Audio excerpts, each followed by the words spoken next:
بسم الله الرحمن الرحيم. السلام عليكم ورحمة الله وبركاته. الحمد لوليه والصلاة لنبيه محمد وآله وصحبه أجمعين أما بعد. حاضرین و ناظرین، یہ درس نمبر 2323 ہے اور آج سورۃ الطارق کی 7 آیتوں کی تلاوت اور تشریح کی جائے گی۔ آیت نمبر 8 تا 14۔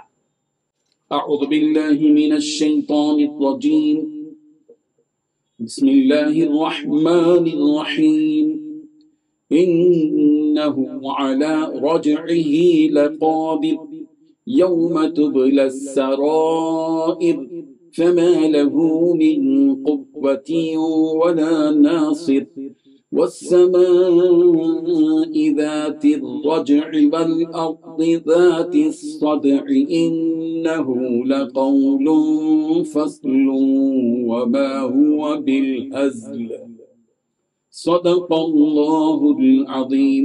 لفظی ترجمہ یوں ہے، انہو علی رجعہی، بلا شبہ وہ اس کے لوٹانے پر لقادر، البتہ قادر ہے۔ یوم تبلی السرائر، جس دن ظاہر کیے جائیں گے تمام راز، فما لہ من قوہ، تو نہ ہوگی اس کے لیے کوئی قوت، ولا ناصر، اور نہ ہی کوئی مددگار۔ والسماء ذات الرجع، اور آسمان بار بار بارش لانے والے کی، والارض ذات الصدع، اور زمین پھٹنے والے کی، انہو، بلا شبہ وہ، لقول فصل، البتہ قول فیصل ہے۔ وما ہوا بالہزل، اور وہ نہیں ہے ہنسی مذاق۔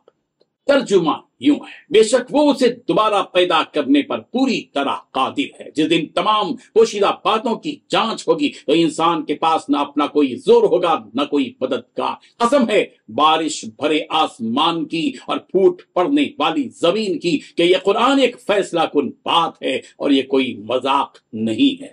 ان 7 آیتوں میں 4 باتیں بیان کی گئی ہیں۔ پہلی بات، بے شک وہ اسے دوبارہ پیدا کرنے پر پوری طرح قادر ہے۔ دوسری بات، جس دن تمام پوشیدہ باتوں کی جانچ ہوگی تو انسان کے پاس نہ اپنا کوئی زور ہوگا اور نہ ہی کوئی مددگار۔ تیسری بات، قسم ہے بارش سے بھرے آسمان کی اور پھوٹ پڑنے والی زمین کی۔ چوتھی بات، یہ قرآن ایک فیصلہ کن بات ہے، کوئی مذاق نہیں۔ بزرگان محترم، چنانچہ انسان کے سامنے اس کی پیدائش کی تفصیلات بیان کرنے کے بعد فرمایا کہ جب تم مر کر بوسیدہ اور ریزہ ہو جاؤ گے اور جب زمین تمہارے جسم کو کھا چکی ہوگی، تب بھی اللہ تعالیٰ تمہیں دوبارہ زندہ کرنے پر قدرت رکھتے ہیں۔ تمہیں اس حقیقت پر یقین آ جائے، اسی لیے ہم نے تمہارے سامنے تمہاری پیدائش کی حقیقت بیان کی ہے تاکہ تم مرنے کے بعد پھر سے دوبارہ پیدا ہونے پر یقین کر سکو۔ اور جو ہم نے تمہارے اوپر جو نگران کر مقرر کر رکھے ہیں وہ اس وقت کے لیے ہی ہیں کہ جب تم مرنے کے بعد دوبارہ زندہ ہو کر ہمارے پاس آؤ تو وہ نگران فرشتہ تمہارے کیے ہوئے اعمال کی فہرست ایک کتاب کی شکل میں ہمارے سامنے پیش کرے گا، اور اس دن جو کچھ تم اپنے دلوں میں عقائد پال رکھے تھے وہ سب کھل جائیں گے۔ پھر ہم اس پیش کردہ نوشتے کے اعتبار سے تمہاری کامیابی اور ناکامی کا فیصلہ کریں گے۔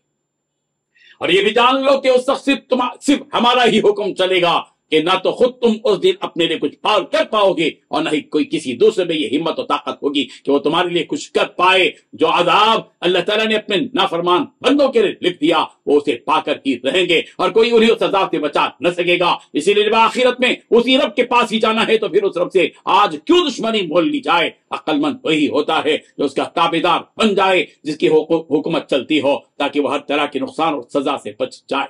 اللہ تعالیٰ قرآن حکیم کے حق و سچ ہونے کو ایک اور قسم کے ذریعے بیان فرما رہے ہیں۔ چنانچہ فرمایا کہ قسم ہے بارش سے بھرے ہوئے آسمان کی جو کہ تمہارے لیے زمین پر بارش برساتا ہے، اور قسم ہے پھوٹ پڑنے والی زمین کے کہ جب یہ آسمان سے بارش زمین پر گرتی ہے تو یہ زمین پھوٹ پڑتی ہے اور اس سے اناج، غلہ اور ڈھیر سارے میوے اور سبزیاں وغیرہ اگتے ہیں جو کہ تمہاری معیشت اور جینے کا سامان ہے۔ متاع لکم ولی انعامکم، کہ تمہارے لیے بھی متاع ہے اور تمہارے چوپایوں کے لیے بھی۔ سورۃ النازعات، سورہ عبس۔